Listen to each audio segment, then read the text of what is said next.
saludar a dos amigos a los que respetamos y admiramos, así como a Jaime. Es el doctor Ángel Valderas Puga en Querétaro y Oriol Mayó, el periodista respetado, escritor Oriol Mayó. Te saludo primero, Ángel Valderas Puga, ¿cómo estás? Un abrazo. Espero que me escuches, ya estaba apagado el micrófono.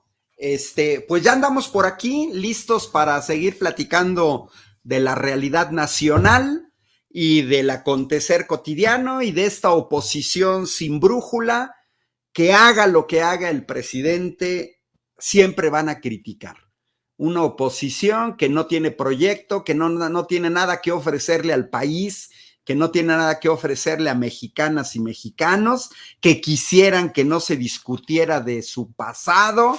Ahí está el cártel inmobiliario del PAN y ahí están 6 sexenios de neoliberalismo, 36 años en los cuales hemos visto de todo y el desastre que dejaron en este país. Saludos a Oriol y también saludos para ti, Vicente.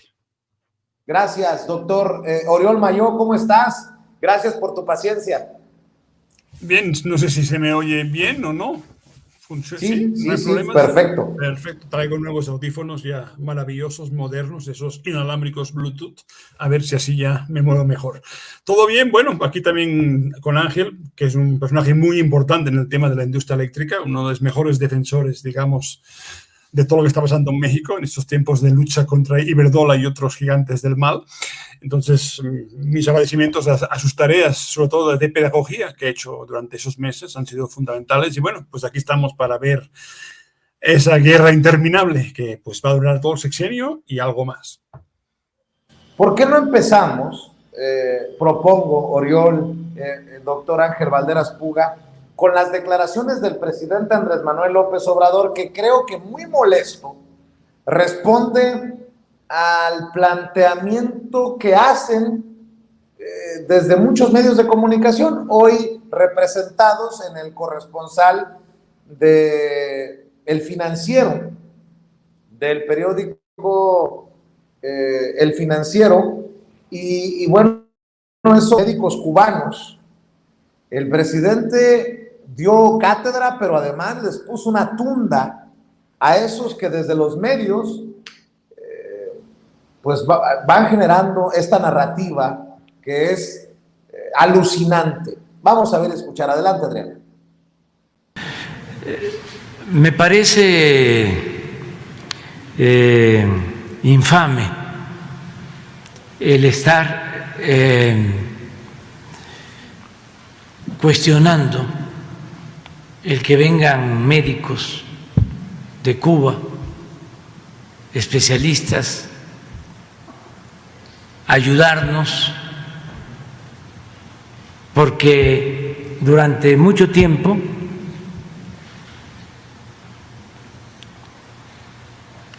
se abandonó la educación pública y no se formaron en México médicos suficientes ni especialistas. Y la culpa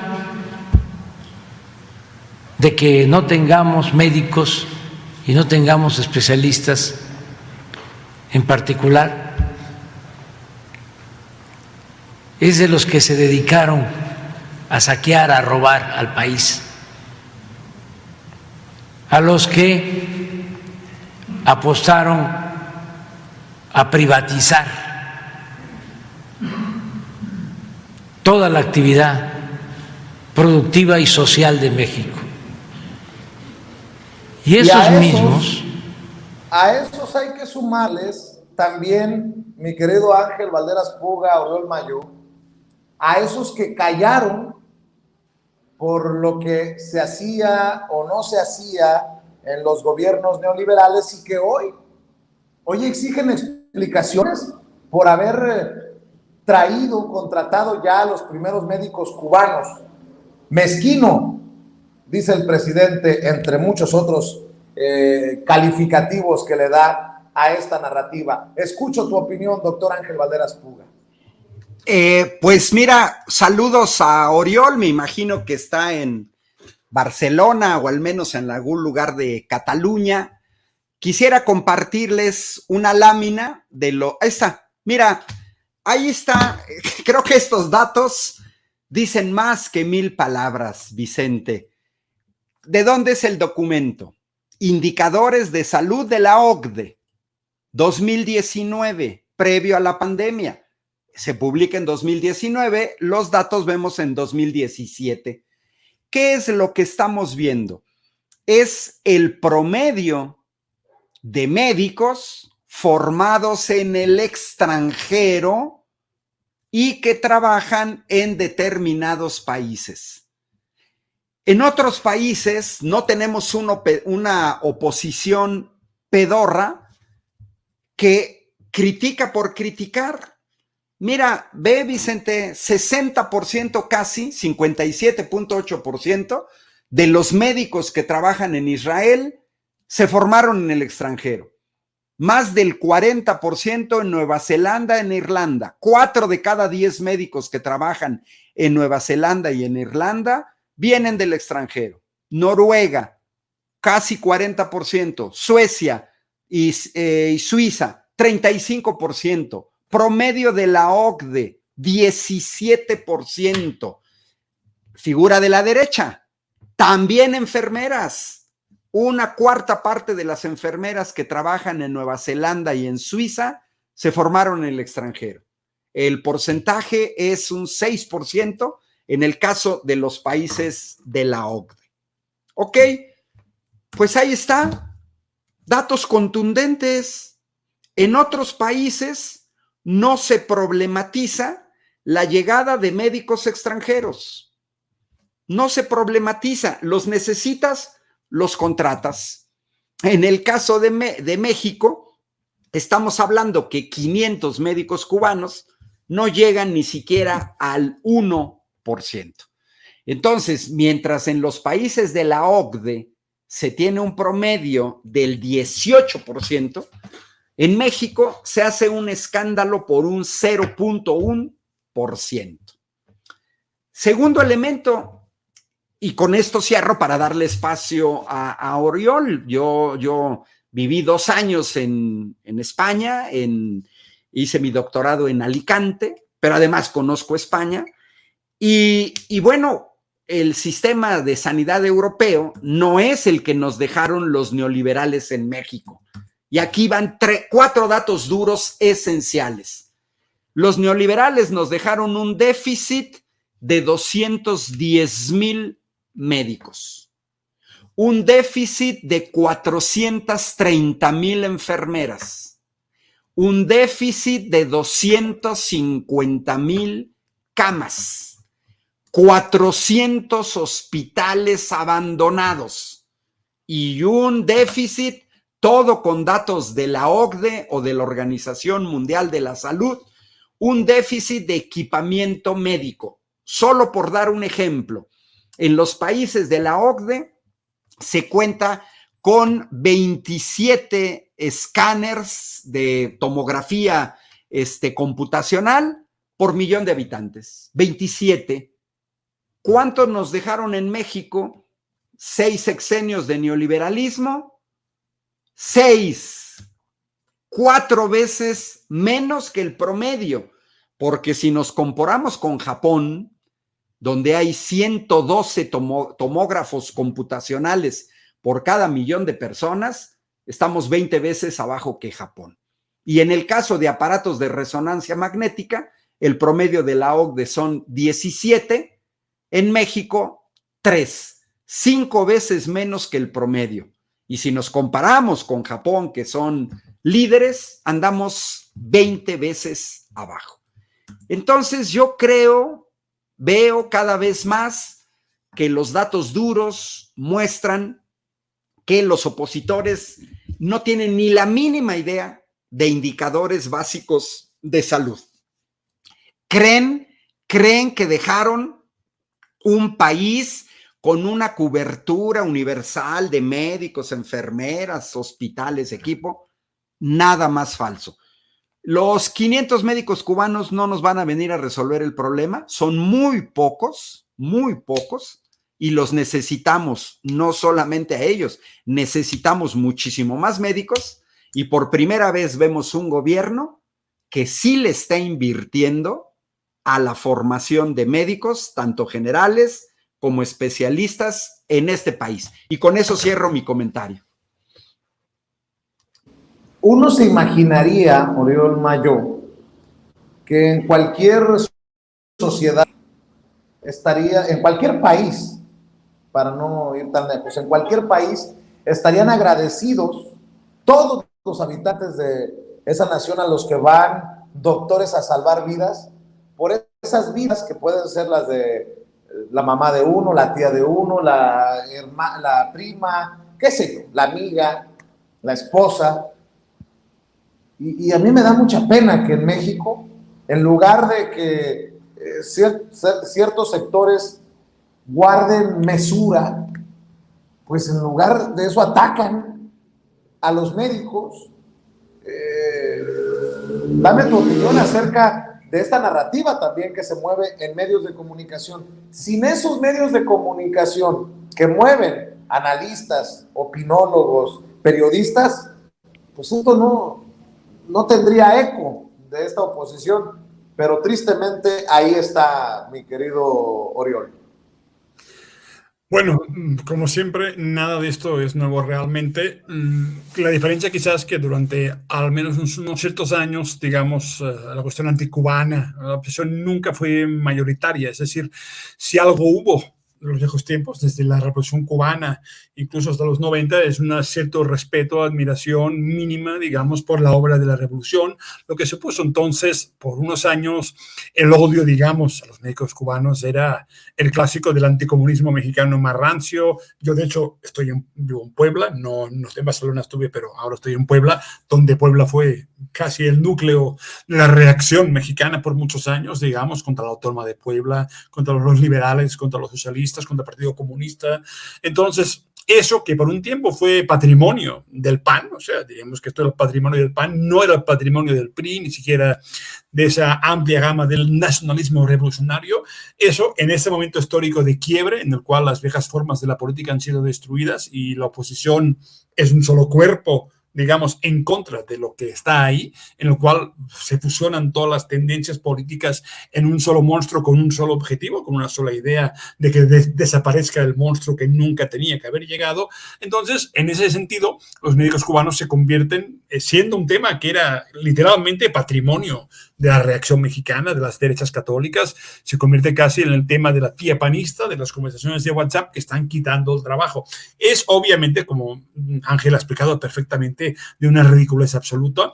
Los mejores sistemas de salud pública del mundo reciben, por cierto, gente de todo el mundo, no me recuerdo exactamente ahora, por cuestiones médicas, familiares, en el Hospital Clínico de Barcelona, que es un hospital mezcla entre universitario, público, digamos, ahí hay gente de todo el mundo, sobre todo de gente de México, de Colombia, y obviamente es lo más normal del mundo. En este caso es un acuerdo con el Estado cubano. No habría en realidad, como dijo, por las cifras ninguna relevancia. Es una forma, son bien conocidos por su aprendizaje, por estar en todo el mundo prácticamente trabajando, y entonces realmente no hay nada. Ahora bien, también ahí se ve un poquito, y eso hay que decirlo, que en el aparato médico tradicional de los médicos formados en el IMSS, como en general, por tradición, se convierten en clase media profesional y acaban convirtiendo o mimetizándose con el ambiente de su entorno, de clases medias, acaban casi siempre en un discurso, y eso es muy curioso, contra el estatismo, contra lo público, siendo que su nómina, su jubilación, todo depende del sistema público creado de hace muchas décadas, su estilo, su cultura, su entorno, porque mandan sus hijos a escuelas privadas, por tanto se hacen con los sectores más de la tradición clase mediera mexicana, que es siempre derechista, donde se considera que la meritocracia es de unos pocos y cualquiera que intente llegar es un peligro. En los médicos, ahí, cuando menos médicos haya, más posible es que en la mañana trabajen en el Hospital de la Raza y en la tarde tengan su consultorio privado en Médica Sur, y por tanto, de esta manera, cuando menos médicos haya, cuando menos sistema público amplio para todo el mundo exista, más será para ellos. Por tanto, incluso de las universidades, la falta de acceso ingreso a medicina, lo complicado que es los exámenes de ingreso, eso para ellos es bueno, porque en ese sentido les evita el problema de que la masificación, la obligación de una medicina pública al servicio de la población, les quitaría esa patrimonialización, digamos, de su cargo, que se produce cuando la sanidad pública es cada vez más pequeña, más reducida, más problemática, y ellos también viven simultáneamente, digamos, del negocio privado, como todos sabemos en las tardes, cuando hablan de lo que es algo que es muy ridículo, como todos sabemos, cuando hablan de que mejor opérate en el Ángeles, oiga, su cirujano trabaja en la mañana en el IMSS. O sea, ni siquiera esto estás pagando a lo pendejo, con perdón, porque es el mismo que está en la mañana trabajando en el sector público. Eso es algo importante, porque no solo la tía panista, no solo el entorno católico, es esa nueva fusión de partidos que viven casi, que el PRD bueno, el PRD es un partido ya casi moribundo, partido zombie, pero que se posicionan en contra de los médicos cubanos, ya es como quien dice la última desvergüenza. Del PRI, en el fondo, también, porque el PRI, cuando menos, nunca había tenido ese tono, digamos, casi que se confunde con toda la tradición reaccionaria, digamos, de acción nacional. Entonces, realmente lo que está pasando es que, a fin de cuentas, hay algo muy interesante aquí de observar. Quien gana el discurso en esta fusión de partidos de Va por México es Acción, o sea, todo el discurso es el del PAN. De otra forma, se están amoldando a los clásicos de la reacción, al discurso neoliberal imperante, pero también a esos viejos discursos del anticomunismo contra Cuba, que se ha fusionado en un solo concepto, un solo monstruo, y que eso explica, por cierto, que la hegemonía, digamos, en el partido, que no sabemos ni siquiera si va a durar, pero ese partido creado por Claudio X González es el discurso más reaccionario, lo cual es indicativo de que estamos en un momento de ofuscación de la oposición, que luego ya hablaremos de que un texto que leí ahora hace unos días se llama el síndrome del trauma del orden neoliberal, el síndrome de la crisis nerviosa del orden neoliberal, que luego, si tenemos tiempo, te voy a platicar, porque es muy divertido entender esos síndromes que aparecen en México de forma descarada y que son típicos de una repetición, de una histeria que es permanente y que además complica mucho la discusión política, porque todo se vuelve una guerra santa contra algo que no puede ser y que, aunque lleva 4 años, para ellos tiene que desaparecer, porque no pueden vivir literalmente si existe ese régimen que para ellos es la negación de todo lo que han sido durante 30 o 40 años. Si me permiten, déjenme preguntarles por separado. Por ejemplo, Ángel Valderas Puga, tú eres experto en petróleo y energía. Esta mañana, desde muy temprano, Pemex hizo reventar el hígado a muchos opositores, esos que dicen que ya no debemos de perforar pozos, ya no tenemos por qué apostarle a el petróleo, y estoy viendo las imágenes de Octavio Romero Oropesa, el director de Pemex, hablando de Tupilco, de esta zona de Tupilco, y este recorrido que realiza, un recorrido por el yacimiento petrolero de Tabasco, y bueno, creo que sería importante escuchar tu opinión sobre esto que circula en redes sociales. Pemex, mi querido Ángel Valderas Puga. Échemelo, mi querida Adriana, lo vemos juntos. Amigas y amigos, estamos sobrevolando el yacimiento petrolero denominado Tupilco, uno de los yacimientos más importantes en esta administración. Actualmente tenemos un pozo de producción y 4 pozos perforando.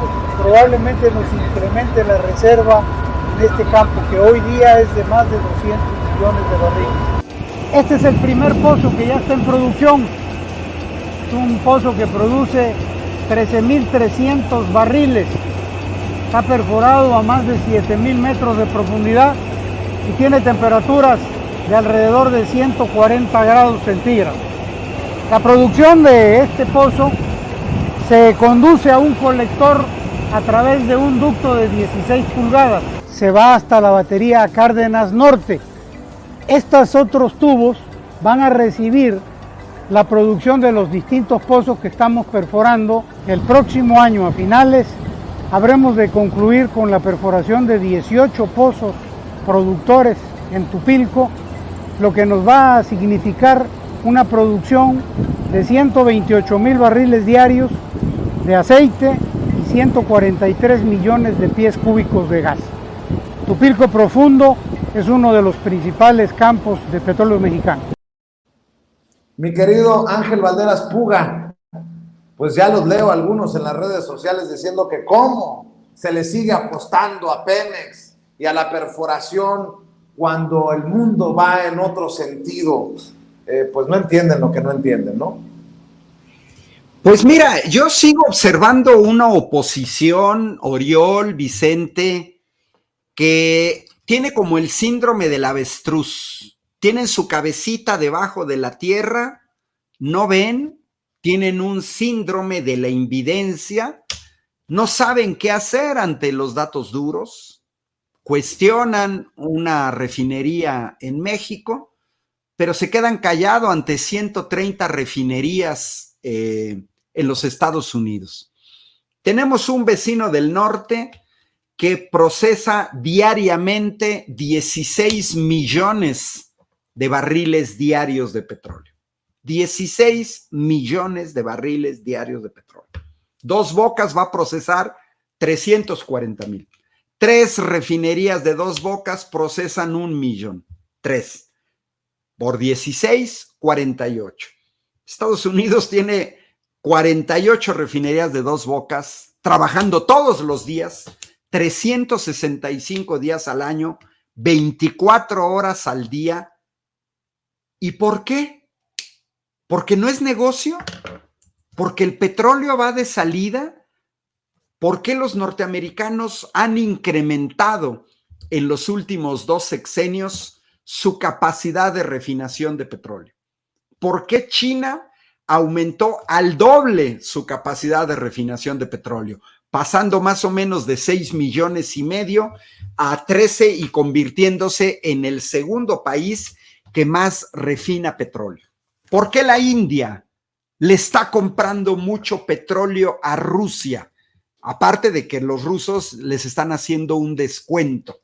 ¿Por qué los europeos están desesperados por buscar otras fuentes de petróleo? ¿Por qué son como gatitos que se muerden la cola en un carrusel y Polonia le compra a Alemania petróleo ruso, pero no se lo compra directamente a Rusia? Y lo mismo hacen con el gas, sino que unos compran, otros se lo revenden. La India le compra a Rusia petróleo y luego se lo revende a los europeos. Algo verdaderamente que mueve a risa, claro, al consumidor europeo, pues no es así. Oriol, pues, Vicente, somos un país petrolero, tenemos petróleo, tenemos litio, tenemos que procesar nuestro litio para no venderlo como materias primas, sino vender baterías de ion litio. Tenemos petróleo, pues lo tenemos que procesar en la industria petroquímica para producir algunos de los 2,500 derivados del petróleo, que no nada más es la gasolina. Señores de la oposición, además de la gasolina, hay 2,499 derivados del petróleo. Bueno, quitémosles el queroseno, el diésel, gasolina magna, 5. Y aún así, nos quedan 2,495 derivados del petróleo. Pues qué bueno, eso quiere decir que Pemex está trabajando, eso quiere decir que tenemos un gobierno que le está apostando a una riqueza nacional que se va a acabar, eso es clarísimo, es un recurso no renovable, pero no se va a acabar en el corto plazo. Y vamos a seguir necesitando petróleo en el mediano plazo. Así es que estamos de plácemes, hemos visto cómo este gobierno ha logrado recuperar parte de la riqueza del sector de hidrocarburos, a pesar de que dejaron las 6 refinerías trabajando a un 30% de su capacidad y a pesar de que vendieron partes de la industria petroquímica como la planta de Pajaritos y a pesar de que de manera kafkiana vendieron parte del interior de la refinería de Salamanca y a pesar de que se gastaron los señores panistas 12,000 millones de pesos en construir una refinería, la barda de una refinería en el Arco Norte, que es a donde van todos los panistas seguramente a cargar gasolina. Ahí está, que desde el gobierno se puede administrar bien una planta. Me da gusto ver este video con el director de Pemex enseñándonos a la mexicana lo que se está viendo. Como no me perdía ningún lunes los videos de Rocío Nale, magnífica secretaria de Energía, mostrándonos los avances de la construcción de Dos Bocas. Voy con el tema que pusiste sobre la mesa, mi querido Oriol Mayo, para escuchar tus reflexiones en la ronda anterior. Pero antes, déjame preguntarte tu opinión sobre el episodio en el que el rey de España no muestra sus respetos ante la espada de Bolívar, a la que sí mandatarios y exmandatarios, personajes de la sociedad y la política latinoamericanos mostraron todo su respeto. Veo circular en redes esta opinión de Juan Carlos Monedero, que le da a los Borbón abajo de la lengua. Me das tu opinión, si me permites pedirla, sobre el video, y vamos con tu reflexión sobre el tema que pusiste en la mesa, Oriol Mayo. Échelo, mi querida Adriana. A ver, no nos engañemos. Todo el mundo sabía lo que significaba esa espada, y cuando Felipe VI se queda sentado es porque quiere quedarse sentado. Iván Duque, el presidente saliente, le había negado a Petro que la espada estuviera presente, y por eso cuando ya es investido como presidente de Colombia, la primera orden que da es a la casa militar: tráiganme la espada. Una espada que significa muchas cosas, no solamente una reliquia del pasado, es la espada que representa la voluntad de los colombianos de construir su propia democracia. El M-19, el movimiento guerrillero al que perteneció Petro, al que perteneció Carlos Pizarro, y por eso su hija le ayudó a colocar la banda, querían apropiarse de la espada para decirle a Colombia: vamos a construir una democracia propia que no hereda nada de fuera, que ya no es colonia, que no respeta ningún tipo de voluntad imperial. Y cuando el rey se queda sentado está diciendo: me da igual vuestro símbolo, me da igual vuestra independencia, yo soy el rey Borbón, que llegó aquí como dinastía antes que vosotros, y por tanto no me interesa vuestros gestos, y por eso se queda sentado. Y es una vergüenza. Es una vergüenza porque no solamente es una falta de respeto, sino que está a la altura de lo que hizo su padre en aquel bochornoso ¿por qué no te callas?, a un presidente elegido por su pueblo, Hugo Chávez, él, Juan Carlos de Borbón, el de Abu Dhabi, al cual no eligió nunca a nadie. Cuando Felipe VI se queda sentado, está pretendiendo una voluntad colonial que insulta a los colombianos y colombianas, insulta a América Latina. Y por eso la extrema derecha celebra que se quedara sentado. Y por eso el rey se ha colocado fuera de la Constitución. Porque cuando tus actos tienen que ser refrendados, haces lo que te manda el gobierno. Y no puede ser que un gobierno de izquierdas piense lo mismo que un gobierno de derechas. Y por eso este gobierno te mandataba que te levantaras y fueras respetuoso con un símbolo elegido por este pueblo. Y esa espada que estaba ahí para decirle que el pueblo ahora es quien manda en Colombia. Así que, colombianos, perdón por el hecho del rey. Y a ti, Felipe, si quieres hacer política, te presentas a las elecciones. Lo dicho, disculpas, pueblo de Colombia. Bolas, ese es Juan Carlos Monedero. Y nada más para agregar, ahora entiendo por qué ni siquiera respondió a la carta del presidente Andrés Manuel López Obrador por el tema de las disculpas y el saqueo durante la conquista. Pero bueno, ese es mi sesgo. Yo voy a pedir tu opinión, Oriol Mayo. Pues es que ya Monedero casi dijo todo, pero sucede algo muy curioso y hay que decirlo con toda la franqueza. En general, no solo los medios más a la derecha, la opinión pública, que a veces es Twitter, y Twitter no es realmente la opinión, pero en general, yo me acuerdo cuando estaba en España, cuando el famoso ¿por qué no te callas? Y vaya, ni vergüenza ni bochorno, la gente estaba encantada. Hay que ser francos, una mayoría de la gente así como ese, tampoco es que sea una encuesta sociológica perfecta, pero en general casi jaleando, digamos, y qué genial que el rey está tan campechano y lo diga, y que su hijo no se levante, pues qué bien, porque ahora Bolívar era un racista, era lo que sea. Hay en general, y por desgracia hay que ser francos, una recuperación en general, y pues se ven en las librerías de España libros defendiendo el imperio contra la leyenda negra. Bueno, casi el imperio español, bueno, era la gloria máxima y no lo sabíamos. Nadie lo sabía, pero ahora, digamos, una recuperación del peor espíritu rancio del nacionalcatolicismo, de esa recuperación absolutamente acrítica, sin ningún contexto de lo que fue el colonialismo ibérico previo, en tiempos de virreinato, y posterior, en cuando era más una colonia directamente de explotación de esclavos, en el siglo ya XIX, en Cuba y Filipinas, pero abunda literalmente lo contrario. Si pensamos por algún momento que excepto algún tuit muy bueno de Pablo Iglesias muy reciente, esto es una minoría absoluta. Lo que predomina es esa sensación de que me place, me jode, yo digo la verdad y se joden.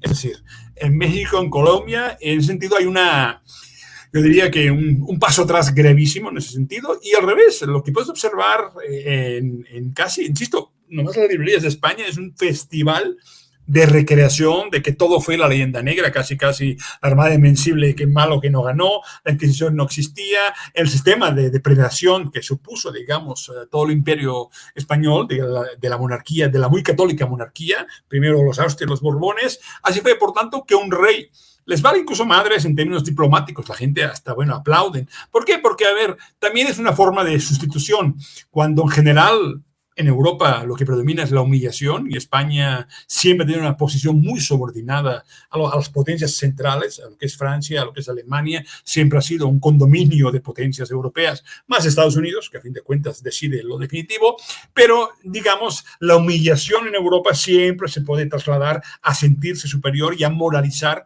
a ese latinoamericano que nunca entendió que todo lo que tiene se lo debe a España.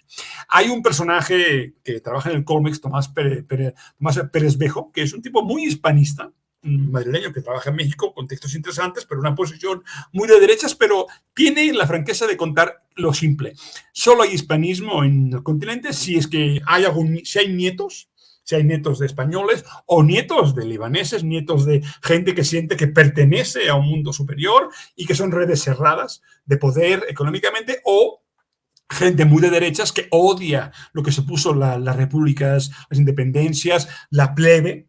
De una u otra manera, siempre el pueblo ha estado ahí pendiente de que se cumplan las promesas de la independencia, de la revolución. A México y en todo el continente prácticamente las luchas son muy parecidas contra las élites, contra los criollos que un día fueron antigachopines o antipeninsulares y acabaron con las peores taras, digamos, imitando a los peninsulares. Pero cuando no existe, como en países como Argentina, donde hay una inmensa masa de procedencia geográfica, pues gallega, incluso italiana, donde no hay esta masa que por algún motivo tiene antecedentes geográficos vinculados a España, literalmente es aún más horrible que puedan pensar los Borbones que alguien va a aplaudir esto. Es obviamente una mala política, pero internamente, y debo decirlo con toda franqueza, es bien aplaudida y casi como que quisieran que repitieran la incapacidad que hablamos ya en otros programas de simplemente abrir una comisión para discutir la conquista, digamos, algo que se ha abierto en literatura, en historia, que casi no hay país que no haya pedido perdón.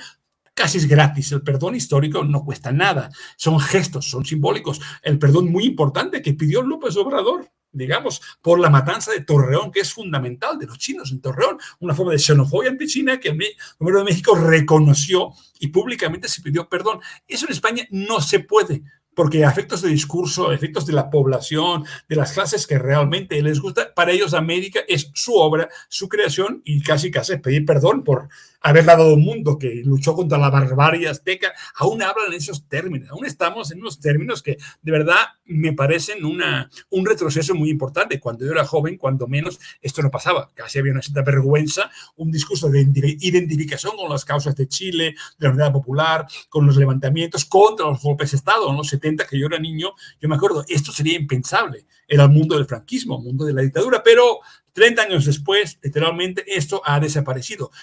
Y acabo aquí, me acuerdo de un restaurante el día que estaban con lo de el rey de España, literalmente la vergüenza de escuchar cada comentario. Bueno, estaban felices de haber callado a Hugo Chávez. Esa sensación de callar al latino ese, que molesta, es obvia. Y eso explica también por qué la integración, por cierto, de las poblaciones que hay en España, de Colombia, de Centroamérica, que hay mucha gente de Ecuador o de Perú, es nula. Es imposible porque no hay ningún plano de igualdad. Se comparte solamente la lengua, pero la lengua no genera una identidad real, una historia colectiva. Ahí sí es un error creer que hay algo compartido. Latinoamérica, con sus problemas, comparte una unidad geográfica, incluso moral en muchos sentidos, histórica. Con España, literalmente, solo se comparte la lengua, pero la posición mental, cultural y moral de España frente a América va a impedir siempre y en todo momento que haya realmente una unión, una posible unidad ibérica. Para que haya una unidad ibérica, entre comillas, digamos, como se pensaba, no es posible que esto exista mientras la actitud sea de superioridad,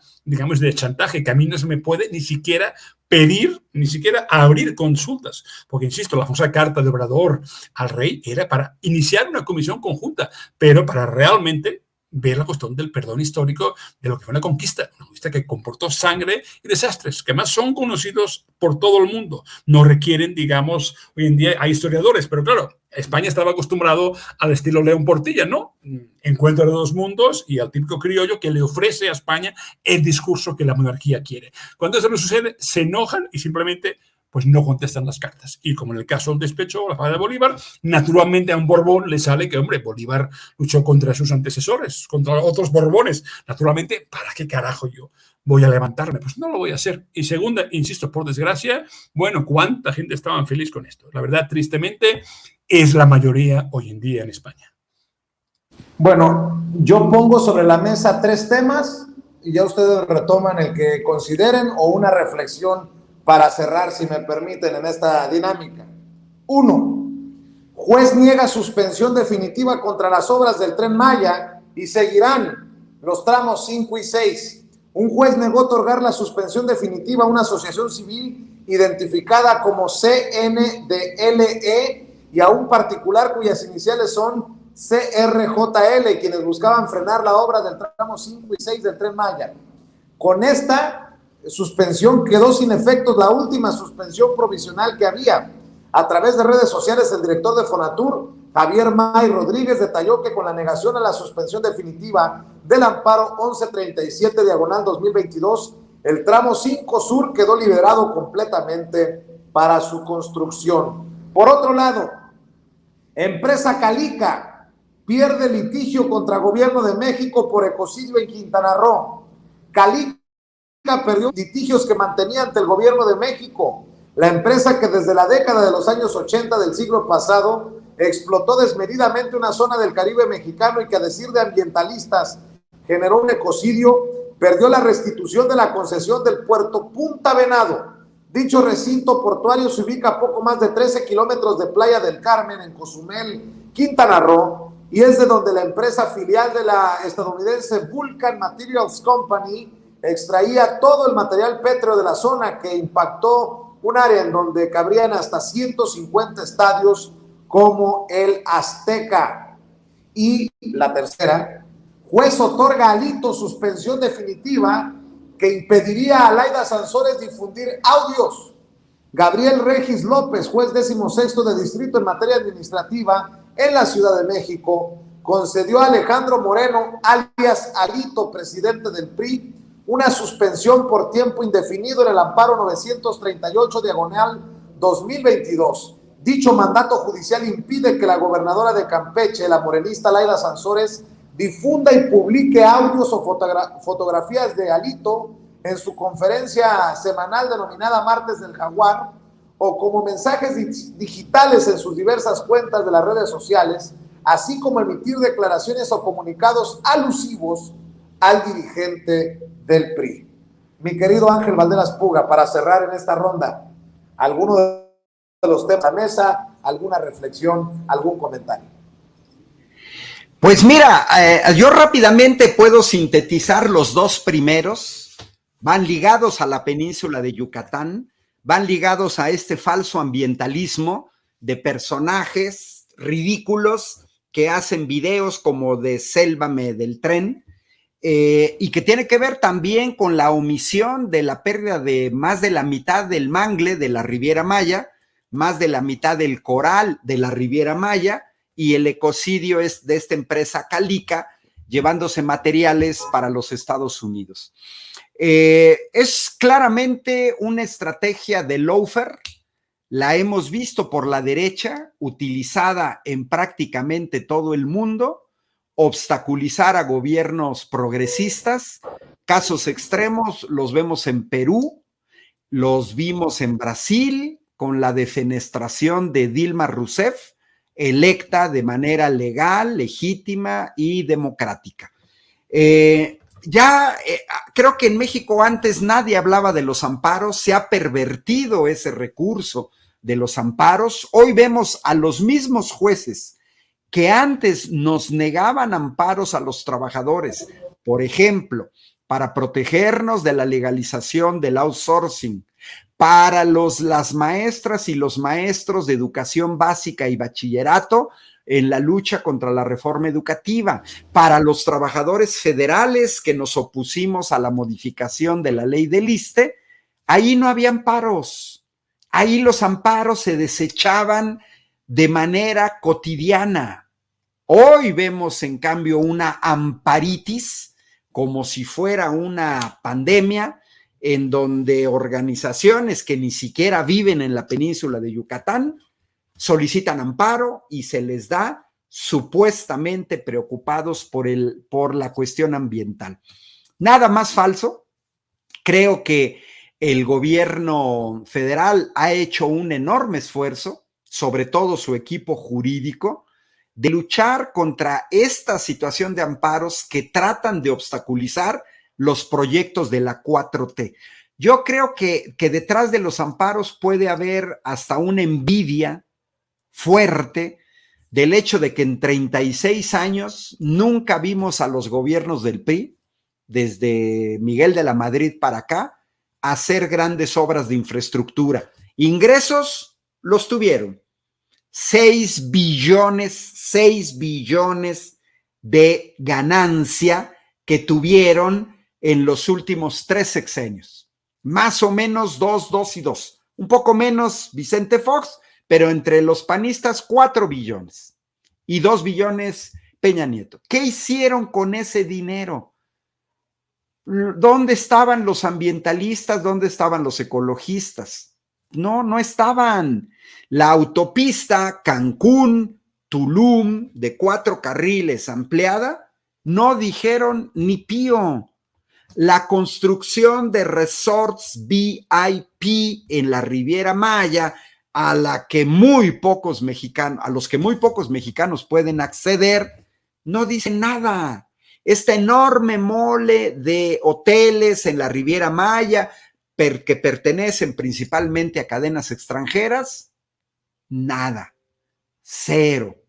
Entonces creo que la hipocresía de esta gente es chocante, sigue siendo pedorra, ni modo, hay que decirlo, y qué bueno que va adelante. Yo en la lucha por la reforma energética, como por ahí lo dijo Oriol, contra el monstruo de Iberdrola, estuve 3 veces en Quintana Roo, estuve también en Yucatán, pero platicando con maestros, me decían, ellos ansían tener el tren, justamente en el parte del tramo 5 que va de Cancún a Tulum, pero de Tulum a Chetumal.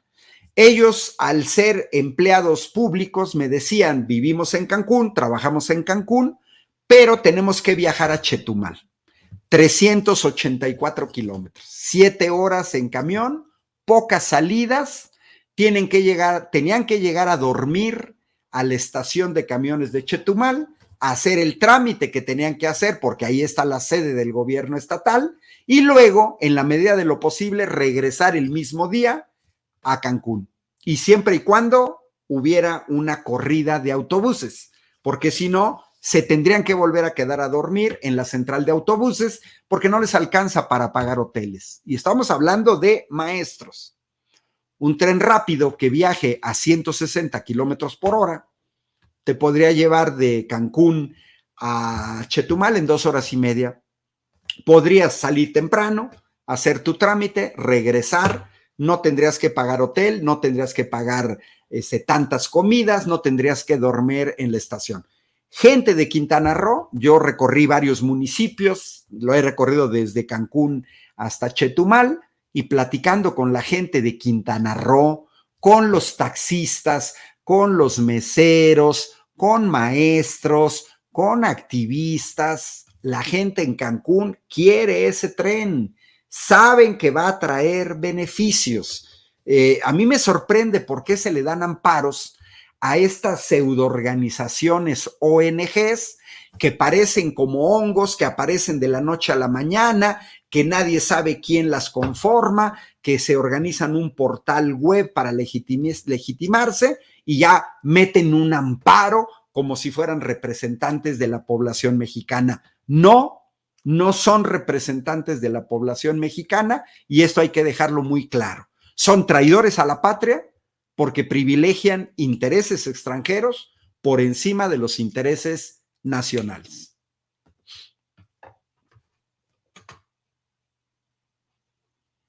Oriol Mayó, también te escucho a ti para cerrar con algunos de los temas o alguna reflexión, comentario, querido Oriol. Pues mira, justamente del tema ecológico, el pasado jueves nos tocó una sesión en la Autónoma de Puebla con un personaje que es fundamental, Andrés Barreda, que coordina uno de los PRONACE de CONACYT, que se llama Agentes Tóxicos y Procesos Contaminantes, y nos contó el trabajo que está haciendo CONACYT sobre las llamadas regiones de emergencia sanitaria y ambiental. Y a ver, es fascinante porque lo que cuenta es muy simple. Hemos estado viendo durante 30 años la selva que por cierto gran parte ya no existe, ha sido humanizada, talada varias veces. Cualquiera que viaja a la península de Yucatán o toma la carretera de Campeche al sur se daría cuenta literalmente de qué está pasando con los menonitas, con la agroindustria brutal que impulsaron estas comunidades que funcionan como termitas, toda esa realidad que Ángel ha contado perfectamente, pero nos contaba Andrés Barreda justamente, oye, mientras veíamos la selva, no estábamos viendo lo que ha pasado en esta región, en ese eje neovolcánico que está entre Colima y Veracruz, esos nuevos polígonos industriales, esa creación de todo un sistema industrial de proveedura para ese eje Texas, entre Texas y Jalisco y Querétaro, que se convirtió justamente en el centro junto a Guanajuato de la industria automotriz. Es decir, lo que ha pasado mientras tanto, y todos hemos visto, es que hemos sido víctimas de un proceso de contaminación a unos niveles totales. México ha sido el paraíso del sacrificio ambiental. Yo vivo en Puebla, cualquiera sabe cómo están los ríos aquí, cualquiera sabe cómo está el río Santiago, hasta cuando muere en Chapala. Lo que hemos visto es un proceso brutal del cual incluso aún no sabemos la realidad. Nunca ha habido una mitigación de ningún tipo. Literalmente México ha sido el outsourcing, de Europa y Estados Unidos, donde se podía tener una mano de obra barata, muy eficaz, muy buena, muy preparada a precios de escándalo y además se podía hacer lo que quisiera, contaminar las descargas que quisieran. Y lo que explicó, y más importante, es que esto fue lo que se llama un desvío de poder. La mayor corrupción de México, la más brutal de todas, la que nunca se menciona, no es el llamado abuso de poder, el funcionario corrupto lo que más conocemos, el policía de la mordida, no, es el desvío de poder. Poner a Semarnat, a CONACYT, a todas las agencias, a todas las secretarías al servicio de los lobbies privados. Literalmente esto es lo que pasaba en CONACYT. Las leyes de Semarnat se hacían en función de lo que decían las asociaciones de la industria, el lobby agroexportador. Ahí llegaban y se les decía a los funcionarios qué tenían que poner en las leyes y en los reglamentos. Y eso produjo también otro fenómeno, que es una desestructuración, una fragmentación total del Estado. Y eso, y acabo aquí, es importante entenderlo, vivimos en zonas absolutamente contaminadas, con unos niveles que no se permiten en ninguna parte del mundo, donde hay esquemas de mitigación, donde literalmente ninguna planta depuradora está funcionando, el tratamiento se convierte en un negocio para funcionarios de Conagua y amigos empresarios, un clásico que todo el mundo conoce, y hemos visto literalmente un abandono, unas zonas de sacrificio muy importantes. Y me explico en el sentido que incluso cosas básicas como que países de todas partes llevan manejándose y vigilándose hace más de 40 años, en México aún no son posibles. Las descargas ilegales que pueden hacer algunas grandes empresas, medianas o pequeñas, tenemos una madeja entre Profepa, entre Conagua, entre quién tiene que hacer los procesos, pero todo eso está hecho, y lo contó muy bien Andrés Barreda, para que el Estado no exista, no tenga fuerza. El Estado está maniatado en miles de organismos autónomos, leyes y situaciones que impiden un trabajo unificado Estado. ¿Para qué? Para que se vaya a imponer una ley. Y la ley misma está hecha para favorecer justamente o lamparitas que comentaba Ángel, o un proceso en el cual hay una tal desconexión y fragmentación en todo el aparato legal que impiden una acción real en territorio. Y eso es lo que vemos, las zonas de sacrificio que vemos en Querétaro, en Guanajuato, en Puebla, en los alrededores de Ciudad de México, de esa industria o incluso agroindustria, son brutales. Realmente hay que pensar más allá. Mientras ellos dicen, vean a la selva, vean que el gobierno va a acabar con el último puma, que ya se lo acabaron, por cierto. Realmente es impresionante, y eso Ángel lo ha contado muy bien. Todas las autopistas que manejan de Campeche a Mérida, ¿quién se amparó contra esas autopistas reales que se crearon de la nada y contra ese desahucio de la costa, esa destrucción? Es una cosa obvia, pero mientras veíamos esto y se hacían mitigaciones de espacios naturales, corredores, lo que no veíamos es lo que tenemos enfrente, que es la conversión de México en el desagüe, digamos, de toda la porquería, digamos, del mundo, de Estados Unidos y de Europa.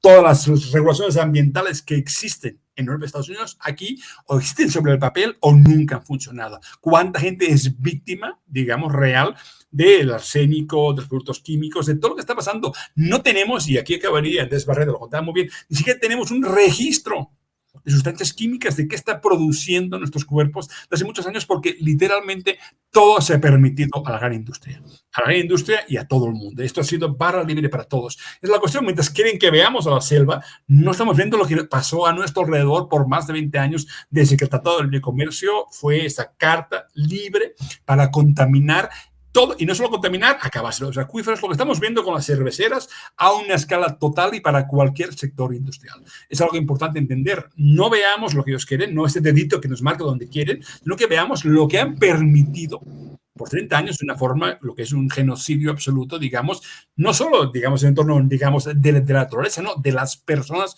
que viven en zonas de sacrificio. Aquí lo dejo, pero esa parte, que está en una entrevista que hice con Andrés Barreda, que se puede leer en la jornada de Oriente, es importante para entender el trabajo que está haciendo incluso la Cuarta T para empezar a intentar, apenas intentar, cómo esa madeja que impide trabajar sirva para que al final de ese sexenio tengamos acciones, leyes, incluso de agentes tóxicos y contaminantes, y se pueda, con la NOM que existe, por ejemplo, del agua, se puede empezar a cambiar, pero insisto que es horrible que mientras nos enseñan, digamos, esa zona específica, no estemos viendo la realidad de que todos hemos sido sacrificados en México porque convenía tener, digamos, una planta industrial de máximo nivel, pero al costo mínimo que pagaremos todos, con trabajos miserables y mal pagados y pagando el costo que no se paga ni en Estados Unidos ni en Europa. Aquí cabe mi reflexión un poco apocalíptica, pero es importante porque, insisto, la selva que ya no existe, por desgracia, hay que preservar lo que se pueda y se está haciendo, pero mientras tanto no estamos viendo en qué se convirtió México en los últimos 30 años, cómo nos dejaron el país real en 30 años. Esos que mandaban y decían que ellos sí eran muy ecologistas y sus molinos de viento y sus mamadas, con perdón, mientras realmente la vida de todos nosotros se convirtió en un infierno real. Oye, mi querido Oriol, has regresado más mexicano que nunca, más aserranado, más sin censuro con tus mentadas, con tus palabrotas. Me gusta. Hasta poblano soy, imagínate. Para que los chilangos hablen mal de mí, como hacen todos los chilangos, por cierto. Yo lo sé porque también soy chilango, o sea que soy bipolar también, querido, chilango y poblano. Querido Oriol, ¿por qué no cerramos invitando a la gente a tus redes sociales? Me imagino que ya más activo. Bueno, ya publiqué al menos la portada del libro de Iberdrola, ya está la portada bellísima del informe Iberdrola que estoy corrigiendo, me quedan 15 días de corrección y que aparecerá en España en octubre y espero pronto tener noticias sobre México. Estoy esperando noticias de que si finalmente se publica como debe ser en el país donde yo trabajo, vivo y lucho, que es México. Entonces, Oriol Mayo en Twitter, ahí me pueden encontrar y al menos pueden descargarse la bendita y bella portada del informe Iberdrola, porque el capitalismo verde no salvará el mundo. ¿Por qué no me permites rescatar de Twitter precisamente la portada? A ver si me ayudan los compañeros en producción. Digo, amor con amor se paga, Oriol. Tú sabes que agradezco, admiro tu trabajo y espero que mis compañeros allá en producción puedan retomar precisamente la que será la portada de tu libro, la que es ya la portada de tu libro, el informe Iberdrola, ¿por qué el capitalismo verde no salvará el mundo? ¿De qué editorial es, mi querido Oriol? Una editorial de Navarra, Chalaparta se llama, que pues sí distribuye en toda España, pero no distribuye en México. Estoy esperando justamente un acuerdo con una editorial muy importante, no diré más, porque luego se me cae todo. Entonces estoy esperando, cuando tenga noticias, tengo mucha confianza que también un poco más tarde puede aparecer en México, si no fines de año, a principios del próximo año.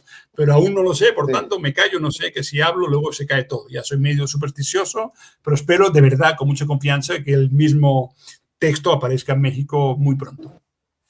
A ver, vamos a ver si mis compañeros en producción tienen esto que rescato precisamente de Twitter, que es la portada del libro en el que ha estado trabajando el maestro Oriol Mayó en los últimos meses y por lo que se ha estado ausentando de espacios como Sin Censura en los que lo hemos extrañado. ¿Lo tienen, compañeros? A ver si ya tenemos la portada, mis compañeros en producción, para despedir precisamente al maestro Oriol Mayó. Pero bueno, extrañamente ninguno de los compañeros en producción se manifiesta, diría Pedro Ferriz, sobre el chupacabra Salinas de Gortari. Manifiéstense, espíritus de la producción, y díganme si tenemos ya precisamente la portada del libro de Oriol que les acabo de enviar. A ver si por ahí alguno me comunica. Por lo pronto, ahí está. Gracias. Siempre se les anda trabando la computadora en momentos así apuradones. Mi querido Oriol, ahí está la portada que tú mismo publicaste en Twitter. Guerras eléctricas, distopías renovables y capitalismo verde. El informe Iberdrola estaría en librerías peninsulares el próximo otoño. Y vaya que si está orgulloso Oriol de la portada. Se ha creado la mejor portada del mundo mundial, ¿verdad que sí? Pregúntenlo, sí, está muy chingona, poniéndolo en términos oriolescos, mi querido Oriol.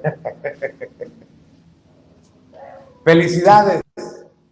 Está muy buena y la verdad es una maravilla, me parece una portada increíble, la verdad es que estoy muy contento del diseñador de Chalaparta, que es un genio y hace lo que pues hacen los genios del diseño, una sola imagen que pueda definir todo, y la verdad se ha conseguido, y bueno, y espero muy pronto tener noticias de que también en México se publica.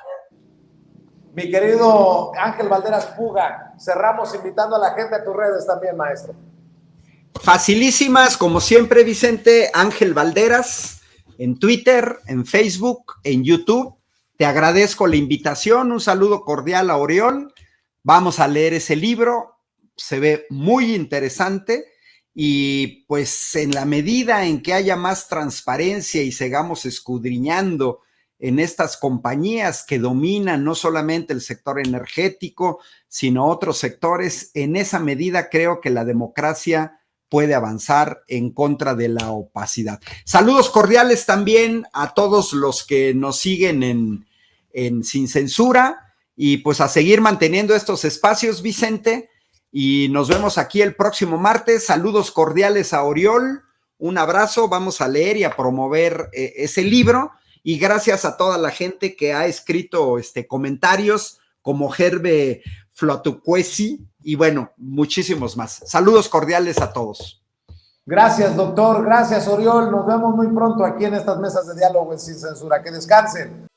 Amigos, amigas, regresamos en breve. Pero mientras seguimos hablando sin pelos en la lengua, sin censura, usted puede suscribirse a nuestros 3 principales canales en YouTube. Sin Censura Media, en donde tenemos más de 1,600,000 suscriptores. Sin Censura TV, en donde tenemos más de 1 millón de suscriptores. Y en Sin Censura Presenta, en donde queremos llegar muy pronto a los 100,000 suscriptores. Si usted ya está inscrito en Sin Censura Media, suscríbase en Sin Censura TV. Si ya está suscrito en Sin Censura TV y Sin Censura Media. Suscríbase a Sin Censura Presenta. Recuerde que es gratis, no tiene que sacar un solo centavo de su bolsillo para apoyarnos. Dele clic en la campanita para que los señores y señoras de YouTube envíen las notificaciones cuando estemos transmitiendo en vivo y en directo o estemos subiendo videos. También nos puede seguir en Twitter en @Vicente Serrano y hasta en Instagram. Ojo, también estamos en Instagram. Son nuestras redes sociales y con el apoyo de ustedes seguimos creciendo, porque con ustedes todo, sin ustedes nada.